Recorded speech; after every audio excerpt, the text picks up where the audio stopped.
Hello दोस्तों, स्वागत है आपका हमारे यूट्यूब चैनल में। तो दोस्तों, आज हम एक बहुत ही मज़ेदार मूवी खुदा हाफिज़ को एक्सप्लेन करने वाले हैं। तो मूवी की शुरुआत में हम देखते हैं सुल्तान ऑफ नोमान, जहाँ के एम्बेसी में मिश्रा जी की एंट्री होती है। यहाँ पर कमिश्नर से उन्हें पता चलता है कि हिंदुस्तान से एक बागी उनकी सल्तनत में घुस आया है और उसने कई लोगों को मार दिया है, वो भी विदाउट एनी रीज़न। अब उसे टेररिस्ट करार देकर मौत के घाट उतार दिया जाएगा। जहाँ पर मिश्रा जी कहते हैं कि मुझे एक बार उससे बात करने दीजिए। इसके बाद एंट्री होती है इस कहानी के लीड कैरेक्टर विद्युत जायसवाल की, यानी कि समीर की। मिश्रा जी उससे पूछते हैं कि यह सब कैसे हुआ, क्या हुआ, मुझे बताओ। जिसके बाद ये कहानी जाती है फ्लैशबैक में सन 2007 में, जहाँ पर दिखाया जाता है कि समीर के पेरेंट्स उसकी शादी करवाने के लिए नरगिस के माता पिता के घर आए थे। हालांकि नरगिस की मां नगमा, जो कि एक मुसलमान थी, वहीं पर उसके पिता एक हिंदू थे। इनके घर में दोनों ही रिवाजों को माना जाता था। नरगिस के पिता ने यूं तो लव मैरिज करी थी, लेकिन वो अपनी बेटी की अरेंज मैरिज कराना चाहते थे। जिसके बाद समीर और नरगिस की मुलाकात होती है और यह दोनों एक दूसरे को पसंद करने लगते हैं।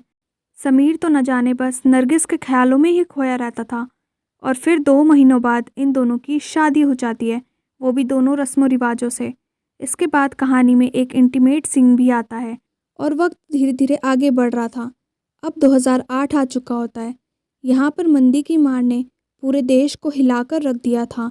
यहाँ तक कि पूरी दुनिया की हालत बहुत ही ख़राब थी। हर जगह बहुत बुरा हाल था। लोगों को जॉब से निकाल दिया था। वहीं पर समीर, जो कि सॉफ्टवेयर इंजीनियर था, वह दूसरी कंपनी को सर्विस प्रोवाइड किया करता था। अब वह कंपनीज भी उससे सर्विस नहीं लेना चाहती थी। यहाँ तक कि नरगिस, जो कि छोटी मोटी जॉब किया करती थी, उसे भी अब काम से निकाल दिया गया था। यह दोनों अपने घर परिवार को संभालने के लिए काफ़ी ज़्यादा परेशान थे। तभी उन्हें अखबार में एक न्यूज़ दिखती है, सऊदी कंट्रीज़ को एम्प्लॉयज़ की ज़रूरत है और वहाँ जॉब पाने की उम्मीद में ये दोनों हस्बैंड वाइफ एजेंट नदीम से कांटेक्ट करते हैं और उनके अनुसार जॉब के लिए अप्लाई करते हैं। घर पर समीर के पिता अपनी एफडी तोड़ना चाहते थे ताकि उनके बच्चों को बाहर ना जाना पड़े, लेकिन समीर जानता था कि अगर एफडी तोड़े और अगर बाई चांस घर में किसी को बीमारी हो जाती है तो 1 रुपये भी नहीं बचेगा। वहीं कुछ दिन बाद एजेंट नदीम समीर के घर आके यह बताता है कि आप दोनों की जॉब लग चुकी है, वो भी अलग अलग कंपनीज़ में। नरगिस की एंट्री पहले होगी, इसीलिए उसको 5 दिन पहले निकलना होगा, जबकि आपको बाद में। तो पहले तो समीर एग्री नहीं करता है और कहता है कि ठीक है, हम दोनों 5 दिन बाद एक साथ जाएंगे। लेकिन नदीम का कहना था कि दोनों कंपनीज अलग होने की वजह से सेम डे की फ़्लाइट नहीं मिल सकती है। अगर साथ ही जाना है तो फिर आपको 1 महीने का इंतज़ार करना पड़ेगा। जिस पर नरगिस कहती है कि कोई बात नहीं, सिर्फ 5 दिनों की तो बात है, मैं पहले चली जाती हूँ, बाद में समीर आ जाएंगे। मगर उन्हें क्या पता था, ये उनकी लाइफ की सबसे बड़ी गलती थी। जिसके बाद 5 दिन निकल जाते हैं, मगर फिर भी नरगिस की तरफ से कोई भी कॉल या मैसेज नहीं आया होता है। कुछ दिन बीत जाने के बाद समीर के फ़ोन पर कॉल आता है, जो कि नुमान से था, जिसमें नरगिस बताती है कि वह काफ़ी ज़्यादा प्रॉब्लम में है, उसे गलत लोगों ने उठा लिया है और वह वापस आना चाहती है। यह सुनकर समीर हक्का बक्का रह जाता है। तो उसकी माँ पूछती है कि आखिर क्या हुआ, तो समीर बताता है कि मैं आकर आपको सब कुछ बताता हूँ। जिसके बाद वह सबसे पहले एजेंट नदीम के पास पहुँचता है पुलिस को लेकर और उसके ऊपर दबाव बनाकर पूछता है कि आखिर उसकी बीवी को कहाँ छोड़ दिया।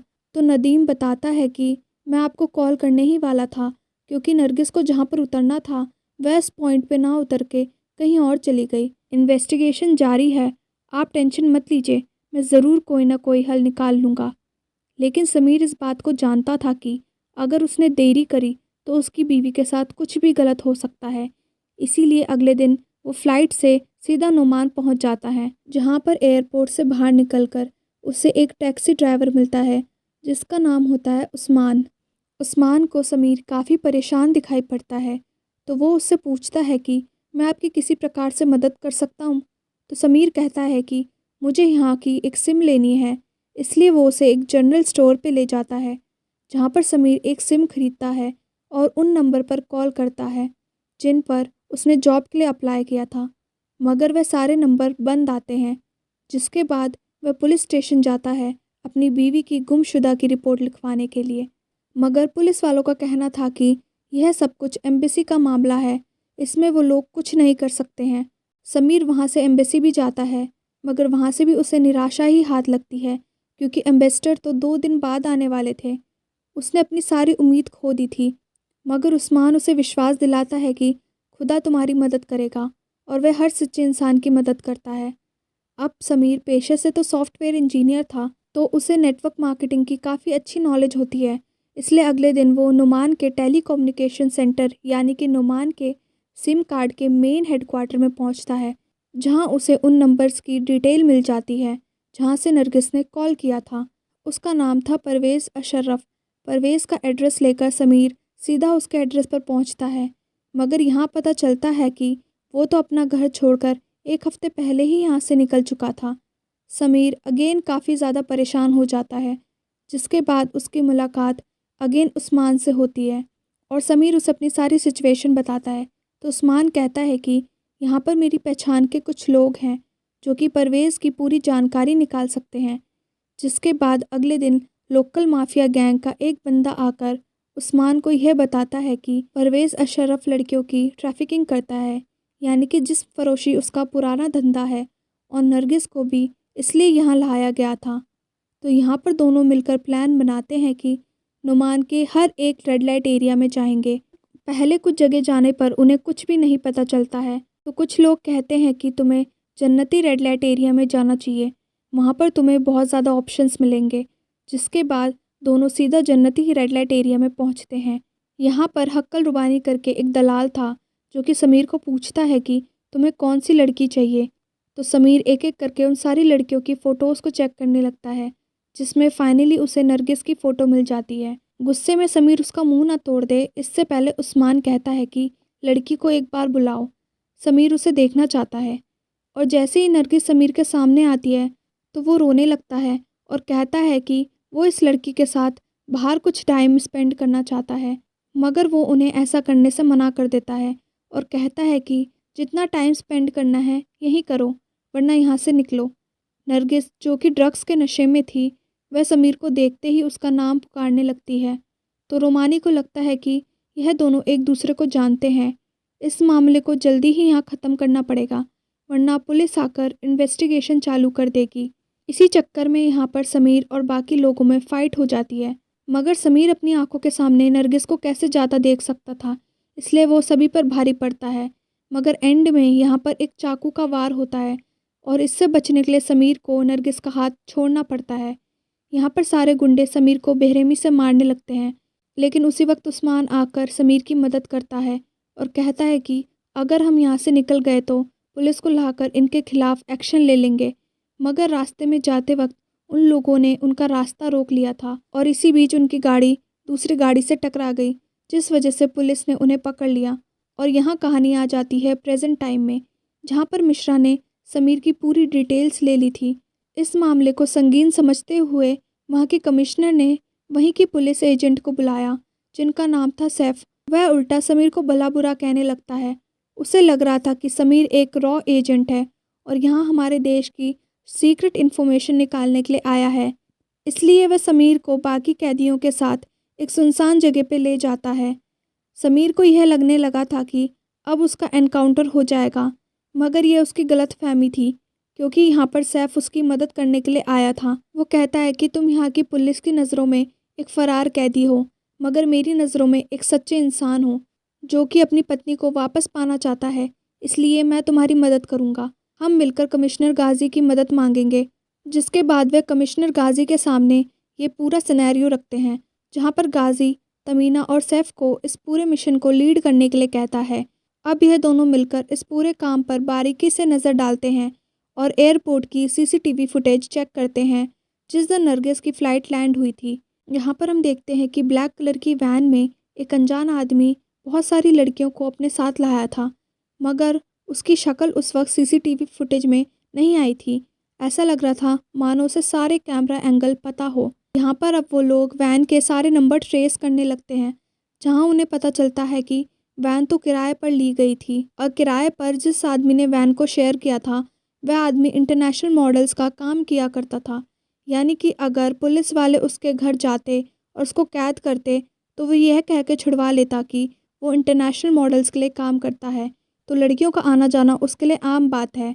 अब जब वो लोग रेड लाइट एरिया में जाते हैं तो यहाँ उनको पता चलता है कि यहाँ पर छोटी लड़कियाँ लोगों की कपड़ों की सिलाई का काम करती है। यानी कि ये सर्कल काफ़ी बड़ा था और उन्हें हर बात की इन्फॉर्मेशन मिलती जा रही थी। जिसके बाद एक इंडियन लड़की की लाश मिलती है और उसके गले में वही लॉकेट होता है जो कि नरगिस पहना करती थी। इस बात से समीर काफ़ी टूट जाता है क्योंकि वह उससे काफ़ी प्यार करता था। जिसके बाद उसे इज्जत के साथ दफनाया जाता है और समीर इंडिया के लिए निकल पड़ता है। मगर जब बॉडी की पोस्टमार्टम रिपोर्ट आती है तो यहाँ पर तमीना को पता चलता है कि जो लड़की मरी है वो नरगिस नहीं बल्कि कोई और लड़की है, और यह बात वह इंडिया जाते हुए समीर को बताना चाहती थी। मगर यहाँ कहानी में ट्विस्ट आता है कि समीर को ये बात पहले से ही पता थी कि जिस लड़की को उन लोगों ने मारा है वो नरगिस नहीं है, और अगर सीधे रास्ते से वह पुलिस की मदद से उन तक पहुँचता है तो हर बार उन्हें पता लग जाता है। इसलिए अब वो खुद परवेज से मिलने के लिए निकल चुका था। जिसके बाद वह उस्मान के साथ मिलकर वहाँ के लोकल गैंग से कुछ गन्स खरीदता है। क्योंकि वो सॉफ्टवेयर इंजीनियर होता है तो वो अपनी एक फ़ेक आईडी बनाता है और परवेज़ से मिलने की मांग करता है, और परवेज़ भी उससे मिलने के लिए मान जाता है। तो वह बुर्का पहनकर उससे मिलने के लिए आता है। जिसके बाद वहाँ पर उन दोनों के बीच में लड़ाई होती है और वो उससे पूछता है कि आखिर मेरी बीवी नरगिस कहाँ है। जहाँ पर परवेज़ बताता है कि मेरे घर के पीछे एक ट्रेलर है जिसके अंदर दूसरे देशों से आई कई सारी लड़कियाँ शामिल हैं, और वह ट्रेलर आज अमीर लोगों के पास पहुंचने वाला है। जिसके बाद हर कोई उसे अपने देश ले जाएगा, कोई चाइना, कोई यूएसए, कोई रशिया। अगर बचाना चाहता है तो बचा ले अपनी बीवी को। इस वक्त यहाँ पर सैफ और तमीना दोनों पहुँच जाते हैं, मगर सैफ तो खुद ही इन सब गिरोह के साथ मिला हुआ था और वह परवेज़ की मदद करने की कोशिश करता है। मगर इसी बीच तमीना वहाँ आ जाती है और उसकी जान चली जाती है। अब समीर को पता था कि बाहर जो ट्रेलर रखा है उसके अंदर काफ़ी सारी लड़कियां बंद है और उसमें उसकी बीवी नरगिस भी शामिल है। तो अगर उसे उन सभी लड़कियों को उनके देश पहुंचाना है तो ट्रेलर को सीधा एम्बेसी में लेकर जाना होगा। मगर यहाँ पहुँचने से पहले परवेज़ के गुंडे और सैफ के पुलिस वाले उस पर काफ़ी हमला करते हैं, और यहाँ पर हम एक बेस्ट चीज़ देखते हैं कि जहाँ पर समीर उन सभी लोगों के साथ लड़ रहा होता है वहीं ट्रेलर के अंदर मौजूद नरगिस, उसे पता था कि मेरा पति मुझे बचाने के लिए ज़रूर आएगा, और वह पूरी कोशिश भी करता है। जिसके बाद समीर उस ट्रेलर को सीधा एम्बेसी में लेकर पहुंचता है जहां पर कमांडर गाजी समीर को पकड़ लेता है और उसको ख़त्म करने ही वाला होता है। लेकिन तभी समीर उन्हें बताता है कि सैफ जो कि परवेज़ के साथ मिला हुआ है उसने दूसरे शहरों से लड़कियों को अगवा किया और उन्हें जिस्म फरोशी का धंधा करा रहा है। जिसके बाद गाजी को भी गुस्सा आ जाता है और वो समीर को छोड़ देता है, जहाँ पर समीर और सैफ के बीच में बहुत ज़्यादा लड़ाई होती है और एंड में सभी लड़कियों को ट्रेलर से रिहा कर दिया जाता है। मूवी के एंड में हमें ये देखने को मिलता है कि उस्मान, जिसने समीर की मदद करी थी, वो ये कहता है कि अगर मैं इंडिया में आऊँगा तो तुमसे मिलने के लिए ज़रूर आऊँगा। यह एक पठान का वादा है। तब तक के लिए खुदा हाफिज़। वहीं पर सैफ, जिसने की गद्दारी करी थी सल्तनत नुमान के साथ, उसे सारे सोल्जर्स मिलकर गोलियों से मार देते हैं और समीर और नरगिस इंडिया के लिए निकल पड़ते हैं, और इसी के साथ ये मूवी यहीं पर ख़त्म हो जाती है। तो दोस्तों, आपको ये मूवी कैसे लगी है कमेंट सेक्शन में ज़रूर बताना, और अगर आप मेरे चैनल पर नए हैं तो हमारे चैनल को सब्सक्राइब ज़रूर कीजिएगा। तब तक के लिए बाय बाय।